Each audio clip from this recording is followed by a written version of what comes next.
এর ছবিটা খেয়াল করতে পারছেন? দুই চোখ, চোখ দুইটা, এইটা হচ্ছে লেফট, এটা হচ্ছে রাইট। এতটুকু ঠিক আছে? এখন দুইটা চোখের পিউপিলটা খেয়াল করেন। লেফট চোখেরটা নর্মালি আছে, সেন্ট্রাল মানে কি নর্মাল, আর রাইট চোখের পিউপিলটা কোথায় চলে গেছে? মানে এটা কি কনভার্জেন্ট স্কুইন্ট আছে, কনভার্জেন্ট স্কুইন্ট আছে চোখে। এটা খালি চোখে আপনারা বুঝতে পারছেন ওর স্কুইন্ট আছে, ঠিক আছে? এবার সেটা কি প্যারালাইটিক নাকি নন প্যারালাইটিক, এটা বের করে নিতে হবে কভার টেস্ট, আনকভার টেস্ট। ভালো চোখ কোনটা এখানে? লেফট। আমরা লেফট চোখটা একটা ব্লক, একটা কাগজ দিয়ে হোক হাত দিয়ে হোক বন্ধ করব, এভাবে কাভার করব, ঠিক আছে? ওটা কাভার করে দিছি, ঠিক আছে? কাভার করে দিলে কি হবে? রাইট আইটা ছিল কোথায়? মেরিয়ে ছিল, এটা রিফিক্সেশন নেবে। কি নেবে? রিফিক্সেশন হয়ে নর্মাল অবস্থায় চলে আসবে। নর্মাল যে পিউপিলের পজিশন সেন্ট্রালি চলে আসবে, ঠিক আছে?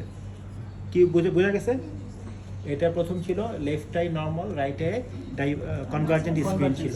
আমি এখন ভালো চোখটা বন্ধ করছি, তাহলে যে চোখে স্ক্রিন ছিল সেটা কি হবে? আপনার রিফিক্সেশন নেবে, নিয়ে একটা নর্মাল পজিশনে চলে আসবে। এটা হচ্ছে কি কভার টেস্ট। এটা কভার করছি না, কভার টেস্ট। আবার আমি যখন কভারটা সরাই ফেলবো, রাইট হ্যান্ড যে পিউপিলটা আবার আগের অবস্থানে চলে যাবে।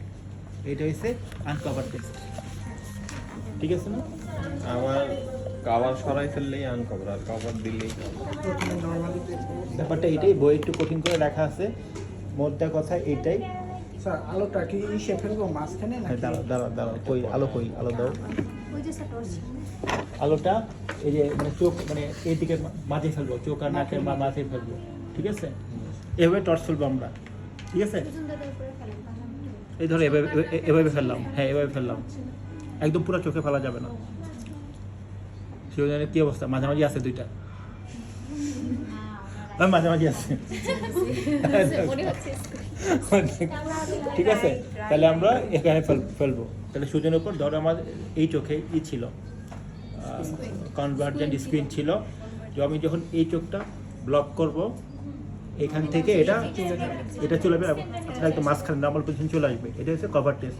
সরাই ফেললাম, এটা আবার আগের জায়গায় মেডিকেল শিফট অটোমেটিক চলে গেল। এটা হচ্ছে আনকভার টেস্ট, এবং এইটাই আপনার স্ক্রিন টেস্ট, ঠিক আছে? সহজ না, কঠিন? প্যারালাইটিকে স্যার আসবে না, প্যারালাইটিকে কোনো চেঞ্জ হবে না, অমনই থাকে। এটা নন প্যারালাইটিক, হ্যাঁ কোনো মুভমেন্ট চেঞ্জ করতে পারবে না। এটা নন প্যারালাইটিক, এই জন্য মুভ ঠিক করতে আছে, মানে কাভার সরাই করলেও মানে দেখে রাখলেও একই রকমই থাকে। নন প্যারালাইটিক প্যারালাইটিক স্কুয়েন্টের টেস্ট বুঝতে পারছেন? এখানে দুজন ফার্স্ট ইয়ার আছে, এখানে একজন ফার্স্ট ইয়ার সেকেন্ড ইয়ার সবাই আছে, বুঝতে পারছেন? এই সত্যি বুঝতে পারছেন? এটা সহজ, কিন্তু এটা মানে আমরা করি না বিধায় আর ভুলে যাই বিধায় কঠিন মনে হয়। হ্যাঁ, কভার টেস্ট আনকভার টেস্ট শেষ। আর কি জানবেন এর থেকে? আনকভার